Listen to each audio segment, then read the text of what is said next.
usually the producer receive that information after the fact, after kill the animal, and then they can say, okay, I need to change my management. Could be diet, could be temperature, whatever kind of management they need to change in the at the barn, of course, but will be in another lot, not the lot that was killed.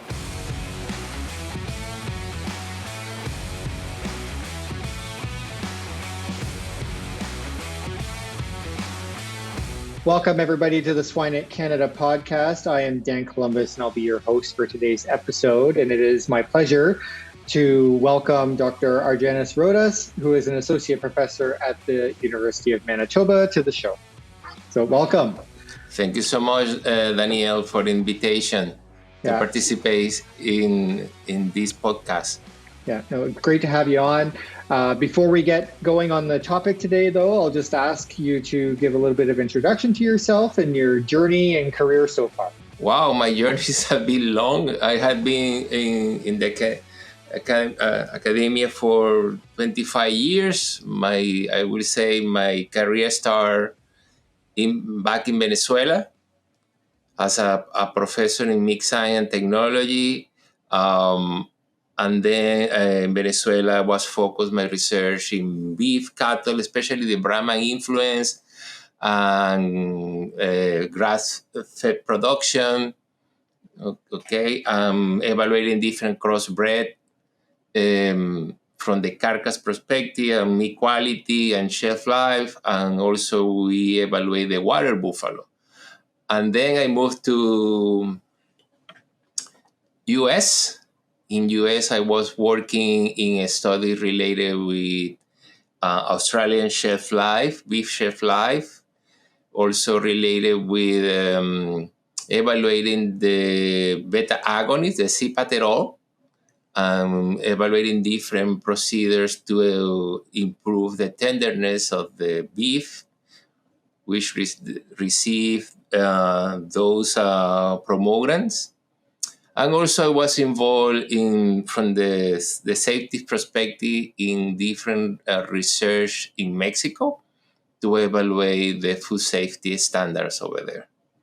And then I would say so far my last stop was Canada. I just started to be a postdoc in Agriculture Agri-Food Canada in 2011.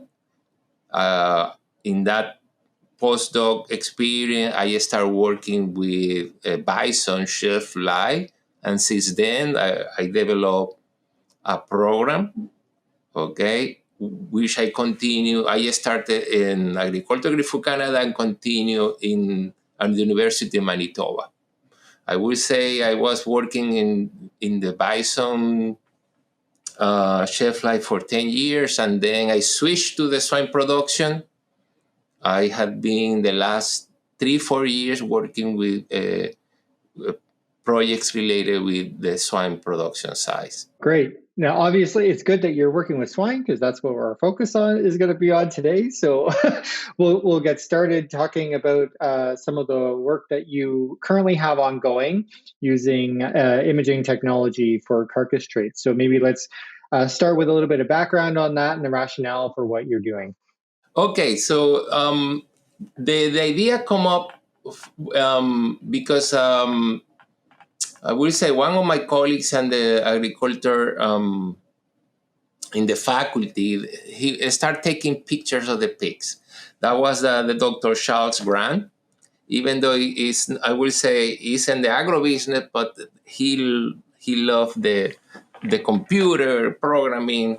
So he started showing me pictures with the animals, okay, in different view. And he asked me, so what we can do with these images? Because his original plan was to predict is the weight of the animal. Right? So I say, okay, we can try to develop an equation to predict the carcass composition. Okay, so, but in order to do that, we need to kill the animal, of course.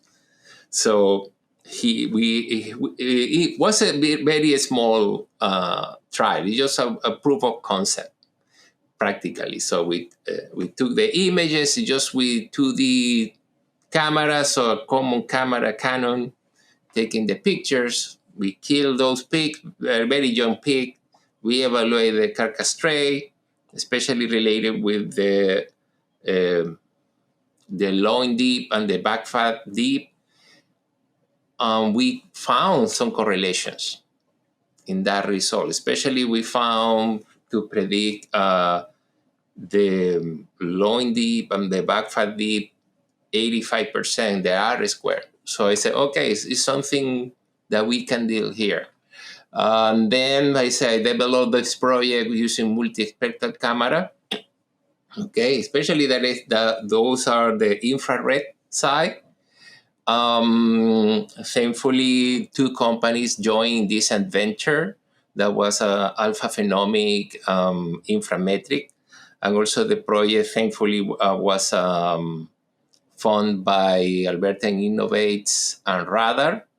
So they provide the funding, and then the idea is, okay, we take the pictures of the animal and kill the animal. So we were able to, I would say, to kill around 300 hogs.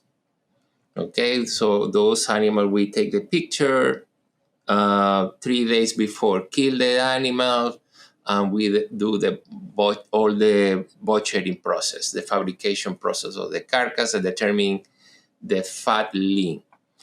But you will ask, why so too much work? Okay, I will say because we need to go how the producer receive the payment of the carcass of the animal. Okay, because the selection at the level of the barn, the producers, they select the lot based on conformation and weight. However, when the animal arrives to the slaughter plant, most of the slaughter plant, especially in those vertical integrated, the big companies, they pay based on carcass merit. Mm-hmm. And the carcass merit is based on a lean percentage, fat-free lean percentage. Okay? So how possible the producer can know what is the percentage of leanness on those animals in that moment when it's producing at the level of the barn? It's impossible for them. So usually the producer receive that information after the fact, after kill the animal, and then they can say, okay, I need to change my management. Could be diet, could be temperature, whatever kind of management they need to change in at the barn, of course, but would be in another lot, not the lot that was killed. Mm-hmm. So maybe that changes won't work in the next lot. So that will be, I will say, awesome is if the producer can have a monitoring system that can provide in real time what percentage of fat or leanness those animals can have. Of course, even though the producer can receive that information real time, the purpose is not develop 100%. I will say the producer is going to comply with the demands of the slaughter plant, but at least you have less percentage of animals, okay, that they cannot get the requirements. So it's to reduce that error, I would say in that way. Okay, so if the producers can receive that information real time, they can apply that changes in the management, could be 2 or 3 weeks before kill those animals. And those changes is going to work instead of applying any changes in the management after the fact. So for that reason, that idea came up to develop this project. Okay, so right now we are in the stage in develop the different equations and do the regression analysis, applying artificial intelligence.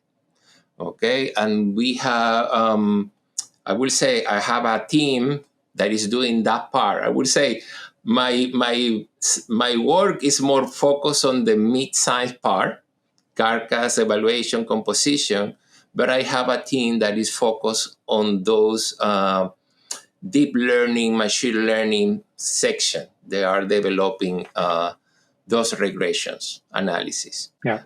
Okay, as a preliminary result, we get the calibration a 70% of prediction.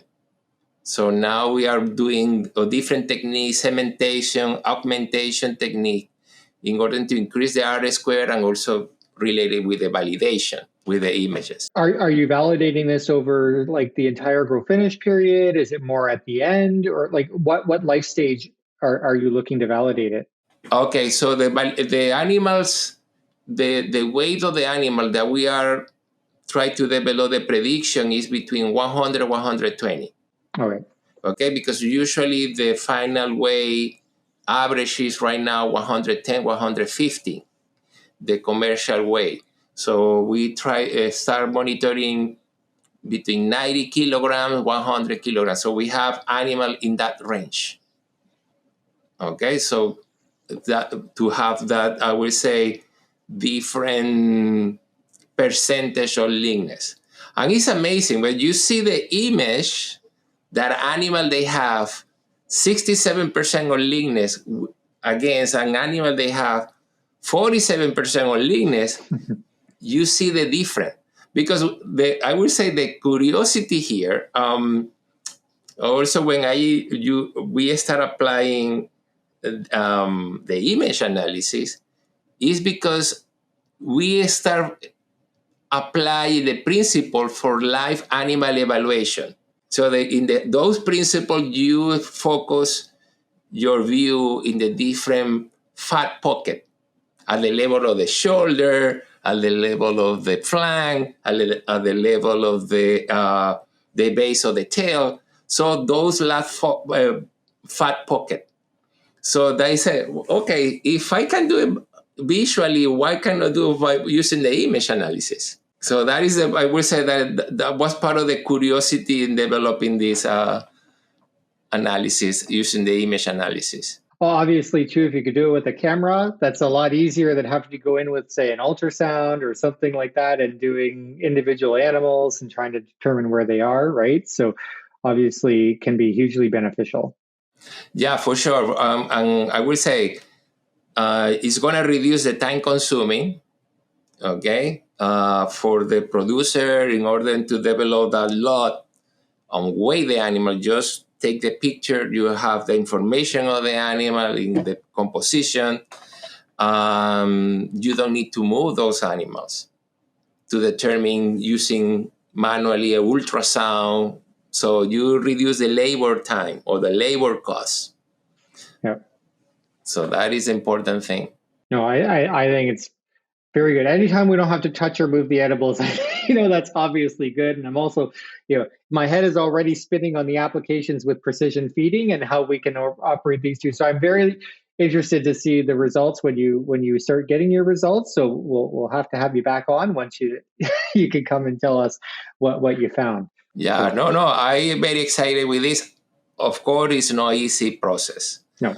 In programming, do the coding, that part is no easy task. Yeah. And take a lot of time to do that. Of course, after you obtain the results, it's going to be easier for the producer. That's the goal, right? Yeah, exactly. So that is the main goal. So I think in the time we have left, we'll switch gears a little bit because you've also been working on evaluating and estimating breeding values for efficiency, right? So maybe let's talk a little bit about that work that you've been doing. Yeah, for sure. And this, I will say that project, we already, we published 2 papers, and a third paper is coming related with that, where we are evaluating using the estimating breeding value for feed conversion rate. That is a genetic tool for the selection of the parents. Okay, you apply that estimated breeding value for feed conversion for the side line and dam line. So we apply that information in those genetic lines. Okay, even though the dam line, side line, they have a specific characteristic because the dam line is for reproduction purpose mainly, and the side line is for growing and meat quality part. Okay, mainly. So we realized that applying the estimated breeding value, animals they are high efficient in both side lines. You can see really those transfer of that phenotype in the growth performance on those replacement boards. They consume less feed and they have more body mass per feed that you provide. Okay, so some animal very efficient. And one of the things that we discover is why they are efficient. That is the one of the key part. Of course, there are many physiological processes involved that make the animal efficient. But I will say we target two specific physiological components, or I will say also from the microbiologist perspective. So we evaluate the digestion process of the animal, and we evaluate the microbiome. Okay, so those are one of the key elements of all the process to be efficient. And we determine those animals that are high efficient, they have high percentage of digestion of protein, phosphorus, and calcium. These three key nutrients. Okay. However, we didn't see any correlation related with microbiome, with the genetic part, that interaction. However, we detect two species or two families related with Lactobacillus and Prevotella. They are close related with the efficiency of the animal.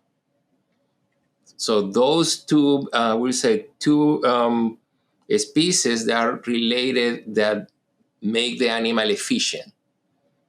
Okay. However, we didn't see the interaction with the genetic. That was one of the components.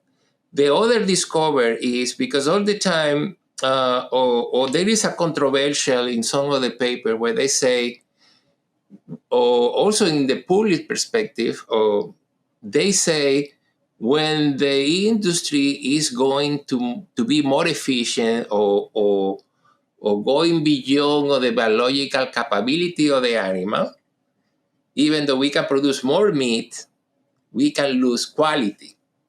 So that is one of the controversial and also perception at the level of the consumer. We work with large white, and we didn't find any effect on meat quality perspective, also from the belly quality perspective. So we didn't find any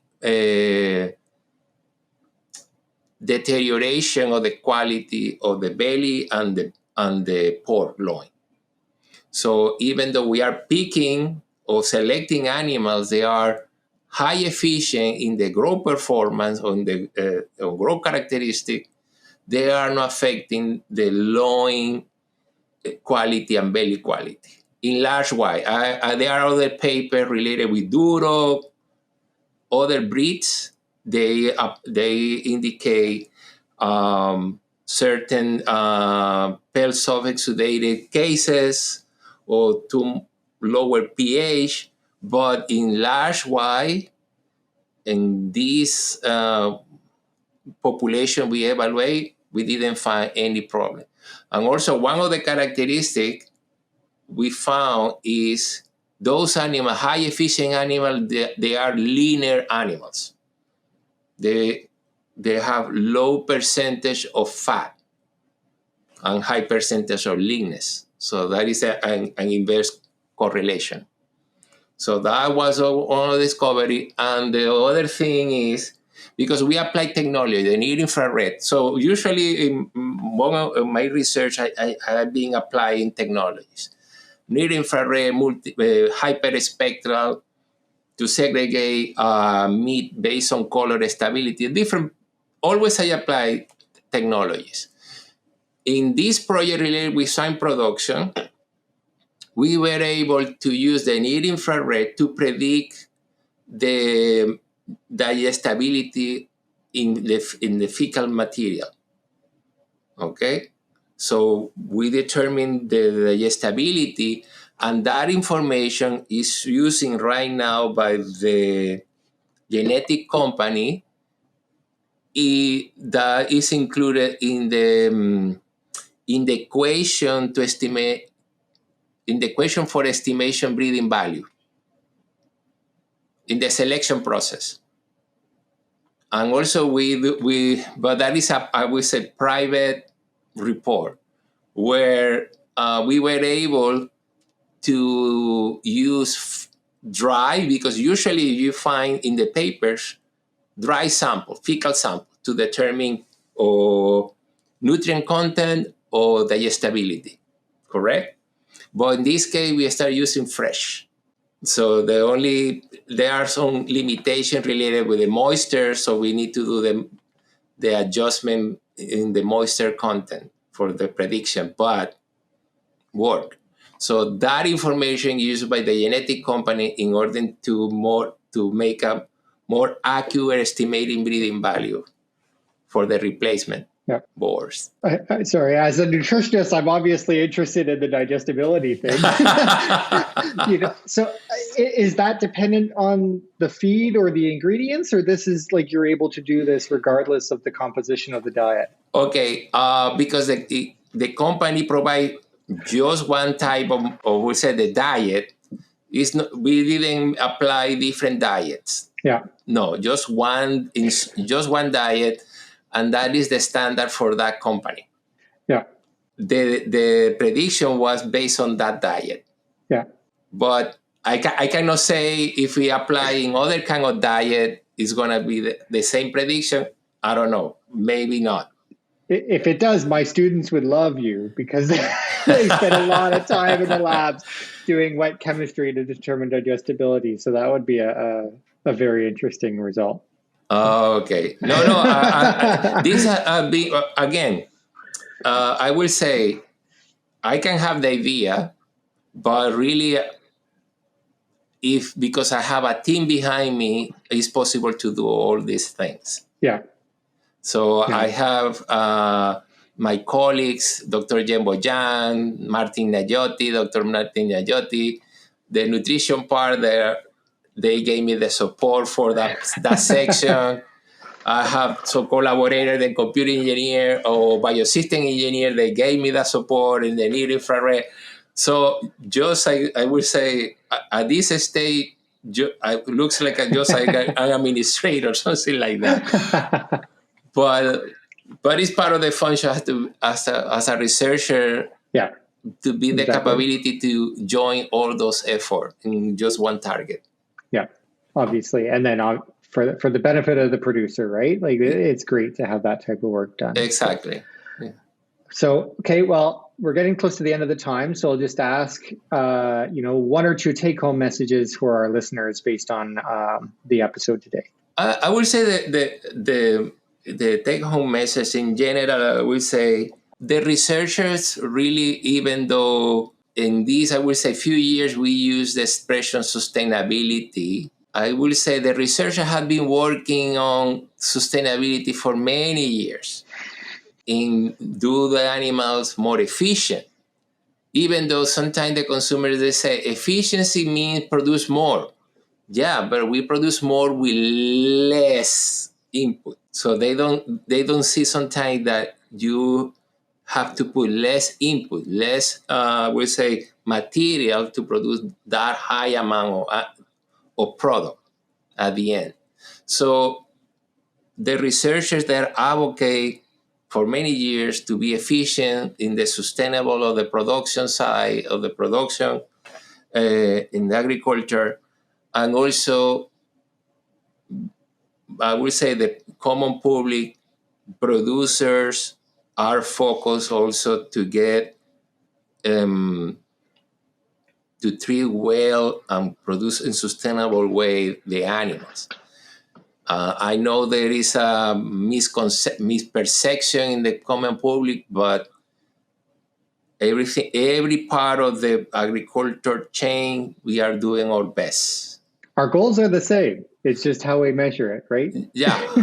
Like I said, the image analysis, the estimating breeding value, at the end, we try to reduce the waste, reduce the input on those animals to produce more product to the public and feed the world, because we're not just Canada. We produce for consumers around the world. Yeah, especially in the swine sector, right? Yes, a lot of our pigs go elsewhere. So, yeah, definitely. Exactly. Well, so before I let you go, I have 3 final questions for you. It's time for our famous 3. Swine Veterinary Partners offers a full range of animal health and production services to Canadian pork producers. We approach health management through personalized solution with concern for profitability while taking into account performance and the well-being of your animals. Our first question, and we ask everybody this. So our first question is, what is your favorite swine-related resource? I will say usually I read the Manitoba newsletters, Manitoba pork newsletters, and also the online magazine, Piglet or Pig, something like that. I don't remember exactly the name. But and also the Canadian journal, Hawk Journal. Yeah. I will say, and the Better Pork. That is the other magazine that I read frequently and also publish there. Yeah. Oh, all very good resources. So our next question is a favorite book or resource outside of agriculture. All the manuals related with leadership. Okay. I like that kind of book. I mean, that leads very well into our final question, because when you look back at leaders or mentors or successful producers, what is a characteristic that you think makes them successful for those that are successful? Be persistent. Just be focused and persistent in your idea. And I will say that is one of the things that I will say have been made me successful. I will say, like I mentioned, I have been in Venezuela, US, Canada. Once I've been focused really what is my goal, okay? Always have been focused in that way. And of course, you have to be open mind to receive suggestions and find the right mentor. Even though for many years I've been a professor and researcher, I humbled to ask for help and ask for different mentors. Like I would say, even though could be younger or older, you have to follow successful people to be successful. No, that's great. Well, it's been great having you on the show. A lot of interesting information. And like I said, definitely want to have you back on when you get some more results on your Carcass traits work. So definitely looking forward to that. So thanks again for joining us today. Well, thank you so much for the invitation. Really appreciate that. I enjoy the conversation.